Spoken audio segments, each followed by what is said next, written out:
Wheeler, Goldsmith, Matsuda, and Harwood online. There are no public comments to share at this time. This is an emergency meeting to discuss and approve banning fireworks, as well as a discussion about campfires in Helper City.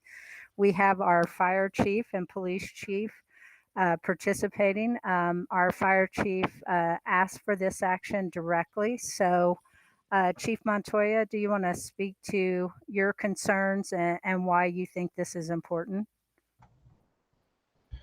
After the recent events of the Bear Canyon fire, I put some considerable thought into this and realized that it's a necessity that we consider this due to the fact that we're surrounded by wildland and the fire season's just begun. We're the middle of June and we've already had one major fire, and we're seeing fires pop up all over the county as well. We helped with the large one yesterday in East Carbon. Upon speaking to the state fire marshal, Coy Porter, he offered some good insight into this. Basically, we cannot ban the sale of fireworks, but we can restrict them under certain circumstances. And our loophole is going to be the fact that we live within a wildland interface. So I pulled up some literature on it regarding amendments in addition to the law that he had me look up. And I'll just read it to you guys real quick. It's just a couple lines. In the International Fire Code, Chapter 3, Section 310.8, and it defines hazardous environmental conditions.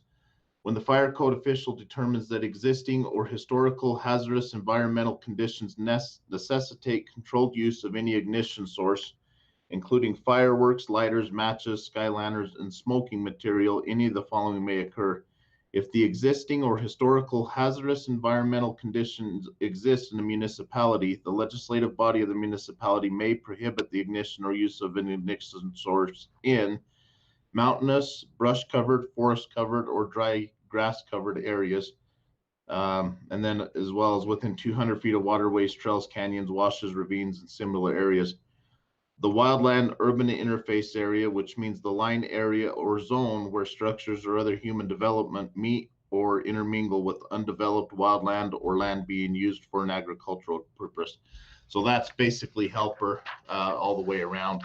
Now, there is a section in here that covers a municipal legislative body, the state forester, or a metro township legislative body may close a defined area to the discharge of fireworks due to a historical hazardous environmental condition under paragraph 1 if the legislative body or state forester makes a finding that the historical hazardous environmental condition has existed in the defined area before July 1st of at least 2 of the preceding 5 years.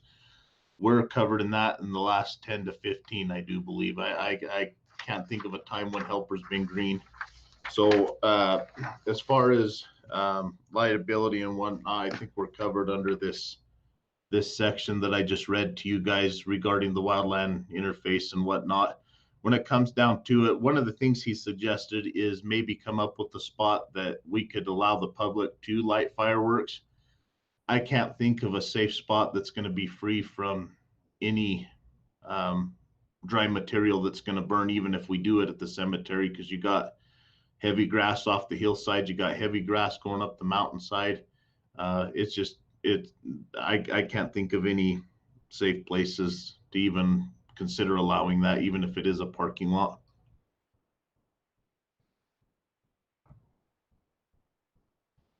Mayor, we can't hear you.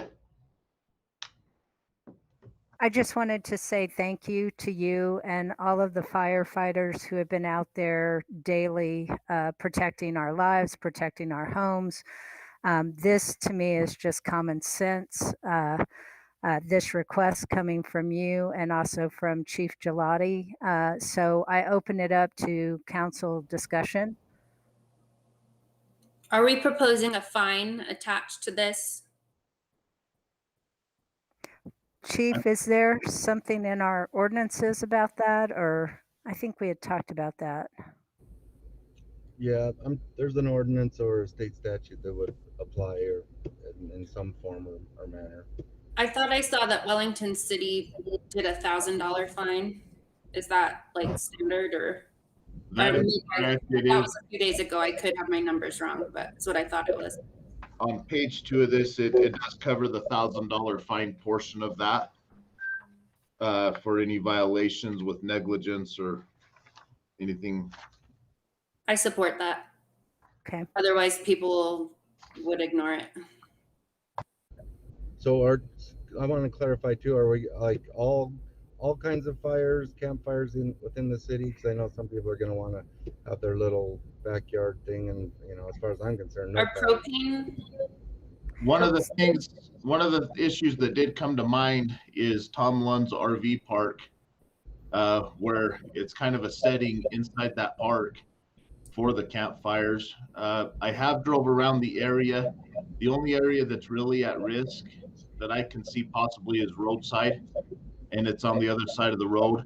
I don't know if you guys want to make an exception towards him or just make it all the way across the board. I'll let you guys decide that, but it's kind of going to affect his business regardless if we do. But it also comes back to the fact that if we do one, we're going to have to do it for all, because if we ban campfires in backyards, then that's technically in the same ballpark. I would So- like to add, as somebody that's actually out camping now, that my expectation would be when I go to a campground that if that's what the county or the city regulations are for that period of time, campers realize that and you just don't have a campfire. It's dangerous. It puts people at risk and you don't do it. yeah. What I know sometimes when they ban fires, they say it's okay to have like the little propane fires because then you can just turn it off. But how do you feel about that, Matt? I know they do make, as far as campfires, like say in the RV park, they do make spark arresters that sit on top of the pit itself. But just keep in mind, the state forester did just issue a statewide ban in the unincorporated areas of the state regarding fireworks, open propane, barbecue, smoking, and it covers all of that. Oh, it does include that. It does. They I just think we should just go with what The has been state. done there then too. Yeah. Yeah, so we broke this out into 2 different agenda items. We have fireworks as one and campfires as another, because depending on how the rest of the summer goes, we may release one or not the other, or so they are not tied together. So just for everyone's clarification. So Just an easy way to reference, an open flame is an open flame, and it's going to start a fire just as easy as a lighter, whether it be a match or whether it's a barbecue or a welder, anything. That you look at the Bear Canyon fire that was started, what we believe was lightning, and look at the disaster we've had. We cannot afford another disaster like this. I mean, and I shouldn't even say disaster. It's definitely under control, but it's done a lot of damage to the wildland around our area. So I would be just as concerned about the hobby welder or, the guy in his backyard with his torches. So I think we need to just ban everything. I would Okay. agree with that. And I have a question about ATVs and off-road motorcycles. I mean, they create sparks at times, and I know that's a real touchy subject, touchy area, but I just want to throw it out for discussion. I think most of them are supposed to have spark arresters on them. They are, but there's really no way to enforce a spark arrestor. I think if you guys were to include that in the write-up that we're going to post, or however it may go, it's more of a, you must have a spark arrestor on your ATV, but in order to enforce that, I don't see any reasonable way to actually go unless you inspect each one individually. You know what I mean? So it's just more of a hope for the best and hope people actually take to heart what we're trying to do here. And then it's already illegal to throw a lit cigarette butt out the car, right? mhm. We're in no Probably remind smoking people. city. So, Okay. Well, I'll make a motion to ban fireworks in Helper City. I have a motion by Councilmember Matsuda to ban fireworks in Helper City. Do I With have a a second? $1,000 fine attached to it. Oh, okay, with the $1,000 fine attached. Do I have a second? Amanda Wheeler will second the motion. Councilmember Wheeler seconds. Councilmember Wheeler, how do you vote? Yes. Councilmember Harwood, Yes. Councilmember Goldsmith, Yes. Councilmember Matsuda. Yes. Okay, motion passes. Moving on, the next item was banned on campfires. I don't know if feel like we've covered that or if there are additional discussion to be had on campfires in Helper City. Nothing additional? Do we want to entertain a motion to ban campfires within Helper City limits?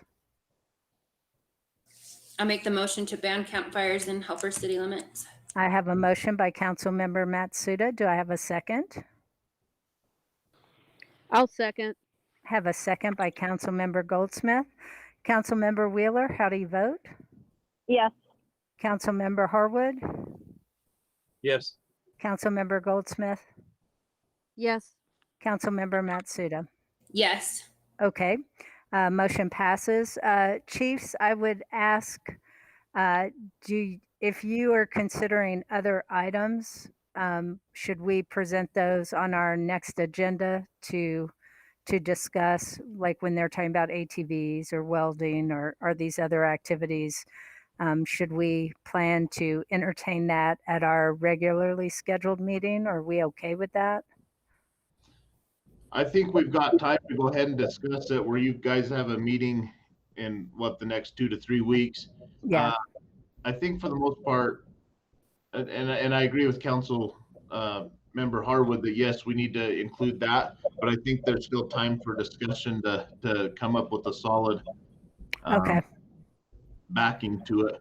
okay. Now, as far as the ban goes, are you guys going to want me and Chief Gelati to team up and write that, or how are you guys wanting to go about that? We probably will want the city attorney to draft that.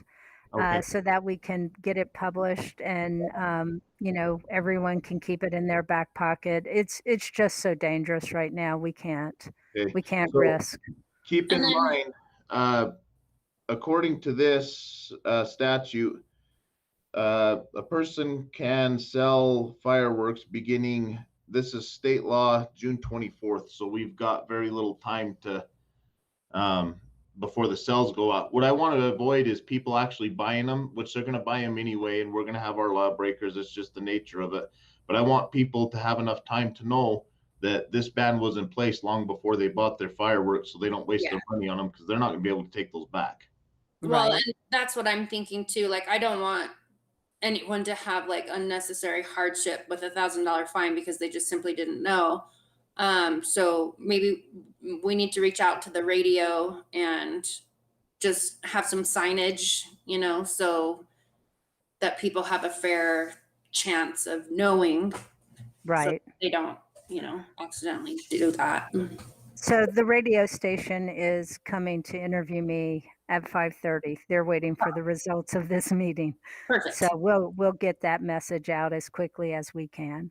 So, okay. Well, I think we have a couple of items for our next agenda, and if the chiefs are comfortable waiting, I'll propose that we wait till July 1st, and we'll get these bans. We'll get it written up, and we'll start pummeling that information out there so our citizens are aware what's banded and that there are going to be some stiff fines associated with it if they choose to ignore it.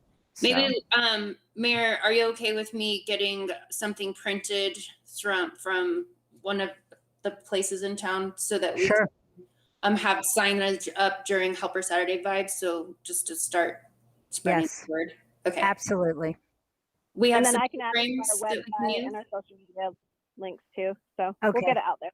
Yeah, thank you, Councilmember Wheeler. That'd be awesome. Yes, Councilmember Matsuda, that'd be awesome. Let's get Okay. it published and out there. just so people are aware. I think most of our citizens are super sensitive to what's occurring, and Oh, I yeah, don't. everybody's Yeah, I on think board. they're going to be perfectly okay with this. So, okay, well, that is all the business we have before us. So I will entertain a motion to adjourn. Motion to adjourn.